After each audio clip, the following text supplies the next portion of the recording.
Om Swastiastu. Selamat pagi. Izinkan saya menyampaikan hasil dari kegiatan P2M yang dilakukan di sejumlah guru kader agama Hindu di Kecamatan Banjar, Buleleng, Bali. Pelatihan ini kami lakukan bersama dua rekan saya. Yang pertama adalah Pak Ketut Margi dan juga Pak Wayan Treman.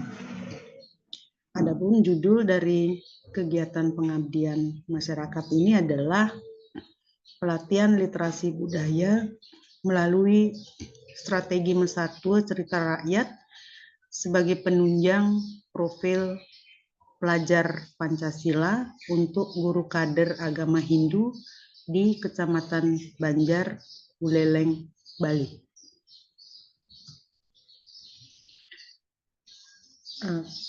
Dasar dari dilakukannya kegiatan ini berpijak dari satu hasil penelusuran informasi data yang berkaitan dengan adanya gaung gerakan literasi nasional yang telah dimulai sejak tahun 2016.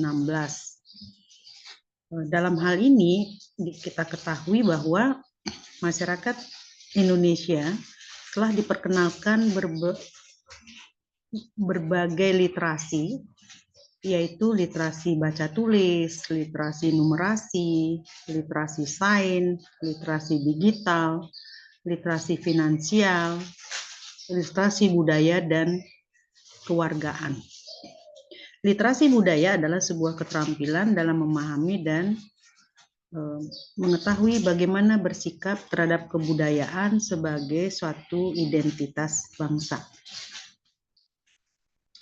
Di samping itu, di antara berbagai literasi yang masuk dalam gerakan literasi nasional, ternyata literasi digital menjadi hal yang utama dalam perhatian banyak orang.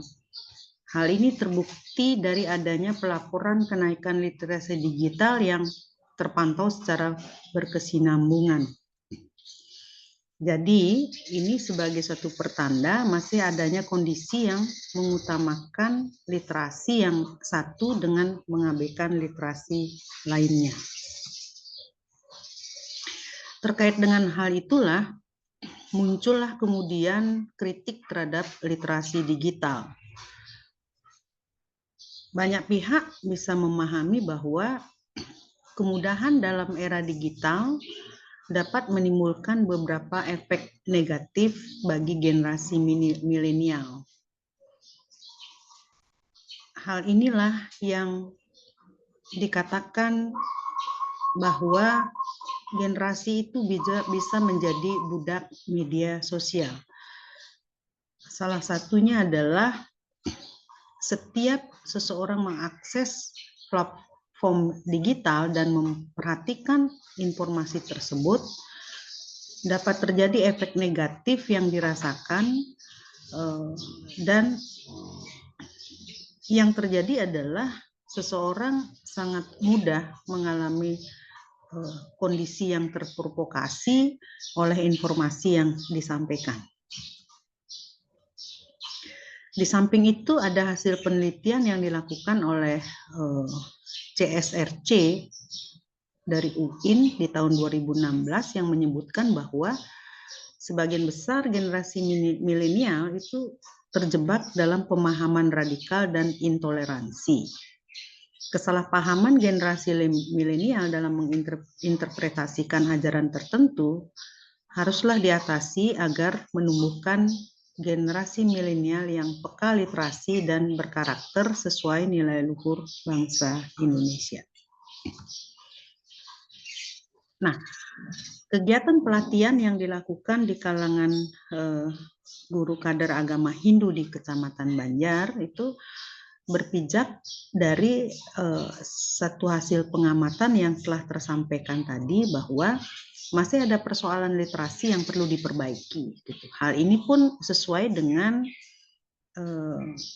testimoni yang disampaikan oleh Ketua KKG Kecamatan Banjar bahwa guru agama Hindu ya masih mengajar secara konvensional, artinya para guru-guru agama Hindu di Kecamatan Banjar masih mengandalkan metode ceramah, kemudian juga masih mengandalkan buku paket sebagai sumber-sumber belajar. Padahal sumber belajar berbasis budaya lokal tersebar di lingkungan anak yang dapat dilakukan dengan cara bercerita atau dengan cara mesatur.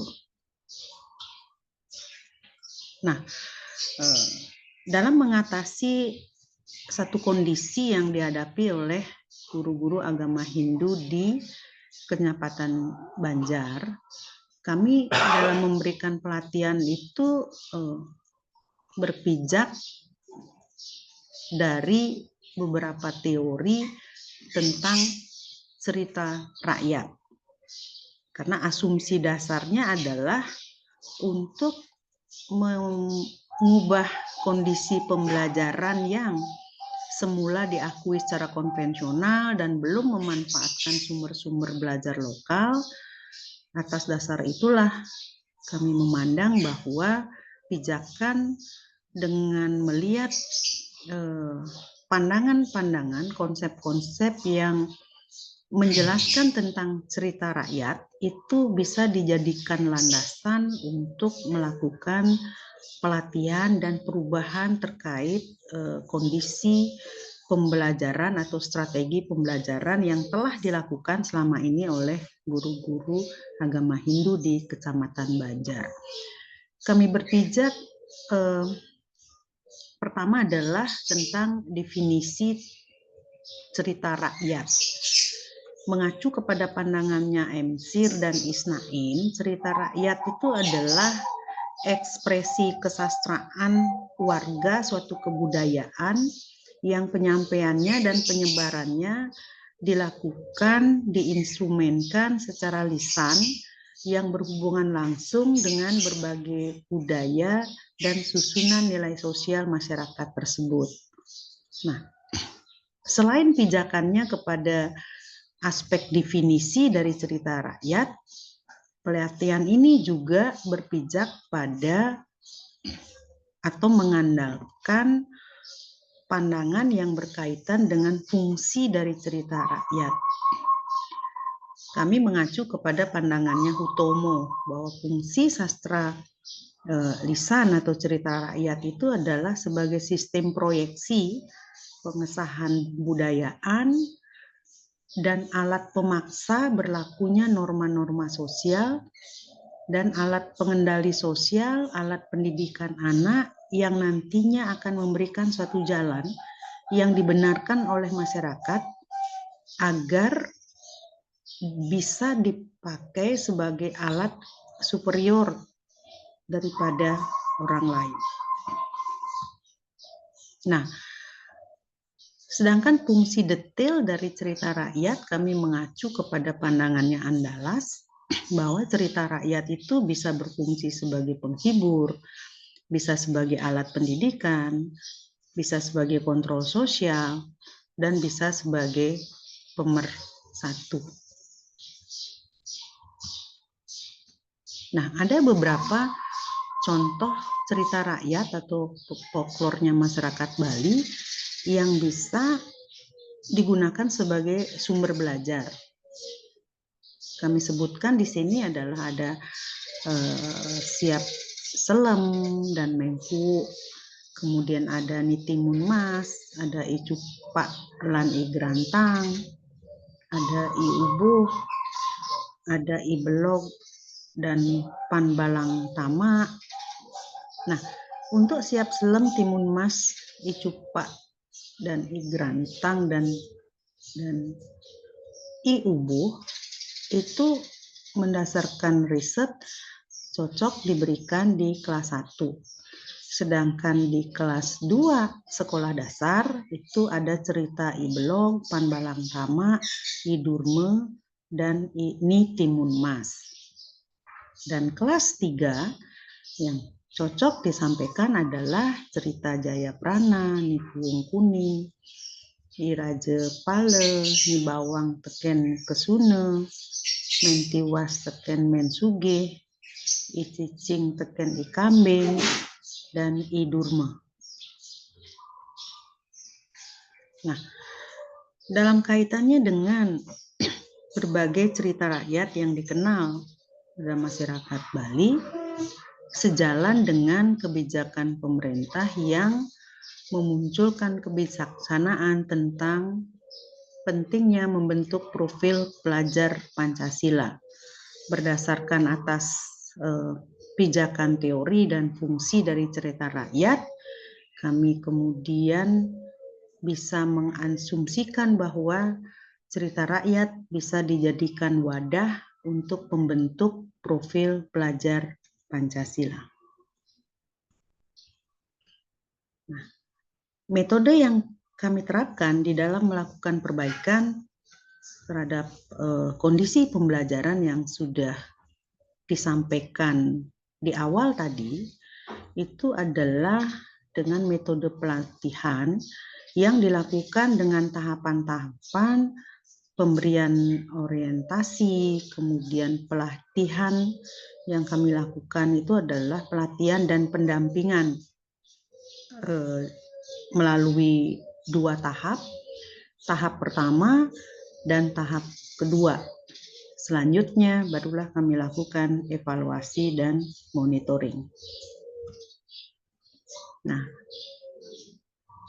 adapun materi yang kami jadikan orientasi dasar untuk membekali guru kader di dalam memiliki pemahaman, kemudian membentuk sikapnya terhadap sumber-sumber belajar yang berbasis budaya. Kami mengandalkan atau kami memberikan 2 materi. Yang pertama adalah kami berikan judul yaitu menembus pemahaman literasi sosial budaya, strategi Mesatwa Cerita Rakyat, profil pelajar Pancasila.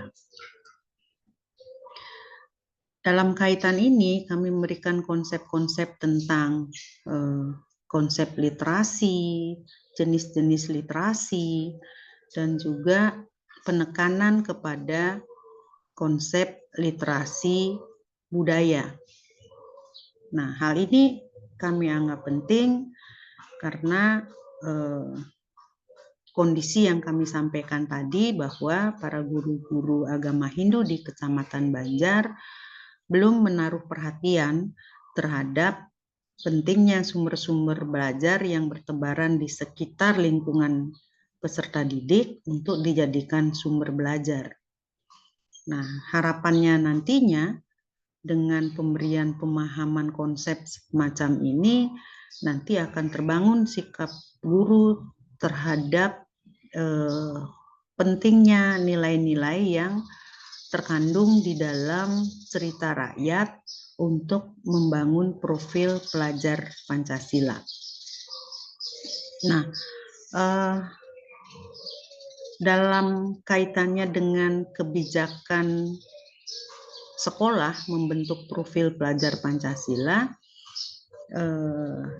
kami menemukan dan mengajak juga guru-guru untuk bisa menemukan materi-materi yang diperkenalkan tentang cerita rakyat di Bali itu memiliki kaitan yang sangat erat dalam kaitannya dengan aspek-aspek yang terkandung di dalam profil pelajar Pancasila. Ada aspek pembangunan hak, akhlak, kemudian ada aspek kemandirian, kemudian ada aspek gotong royong. Disitulah kami ajarkan guru-guru untuk menemukan bahwa cerita rakyat itu bukan hanya semata-mata mengandung muatan hiburan semata, tetapi sekaligus adalah mengandung nilai-nilai yang bisa dijadikan dasar untuk meningkatkan kualitas diri sebagai pribadi maupun sebagai bagian dari anggota masyarakat luas. Nah, di dalam memberikan orientasi tentang literasi budaya, kami juga mengandalkan dan mengingatkan para guru bahwa sumber-sumber belajar yang sudah yang sudah terdapat di platform digital itu juga bisa dijadikan contoh untuk memperdalam materi tentang cerita rakyat. Kami mengandalkan beberapa sumber yang berasal dari YouTube yang terkait dengan 5 cerita rakyat yang disajikan untuk dijadikan bahan latihan di dalam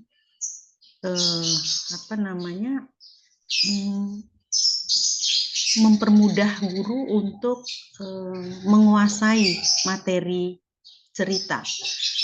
Walaupun dalam prakteknya guru-guru yang sudah melihat YouTube untuk memahami materi cerita rakyat yang akan dilatihkan, dalam proses latihannya itu guru tetap mengandalkan penyampaian cerita secara lisan.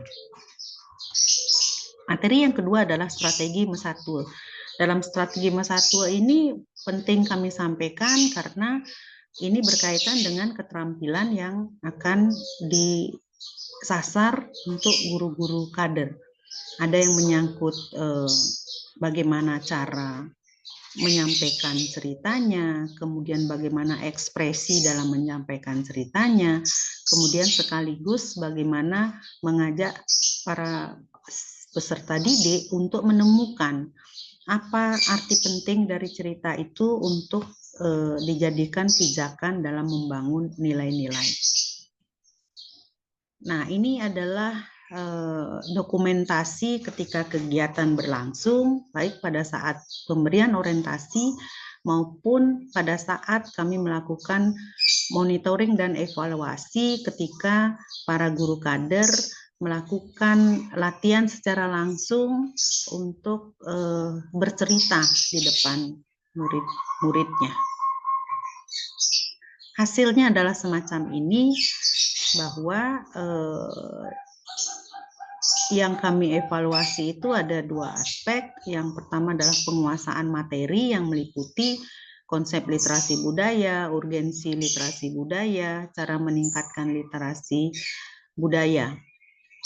Kami evaluasi para guru kader yang berlatih, baik sebelum mereka berlatih maupun sesudahnya, dan angka-angka yang kami temukan dari instrumen yang kami jadikan pijakan untuk melakukan evaluasi, telah terjadi adanya peningkatan dari penguasaan konsep, urgensi, cara meningkatkan literasi budaya, itu angka-angkanya mengalami peningkatan yang signifikan.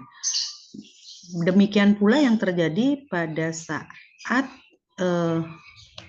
melakukan latihan, terjadi juga peningkatan yang signifikan, baik yang menyangkut cara guru menunjukkan penjiwaannya dalam Mesatwa, ekspresinya maupun olah vokalnya, baik sebelum dan sesudah latihan. Jadi kesimpulan yang bisa kami sampaikan bahwa para guru yang di Kecamatan Banjar yang kami latihkan dalam Mesatwa Bali yang dilakukan sebanyak 2 kali terhadap 8 guru kader telah tergolong terlatih dalam Mesatwa Bali dan memenuhi kriteria pada aspek penguasaan materi, ekspresi kemampuan vokal, dan penjiwaannya. Demikian yang bisa kami sampaikan. Minta maaf atas keterbatasannya dan kami tutup dengan Parama Santi. Om Santi Santi, Santi.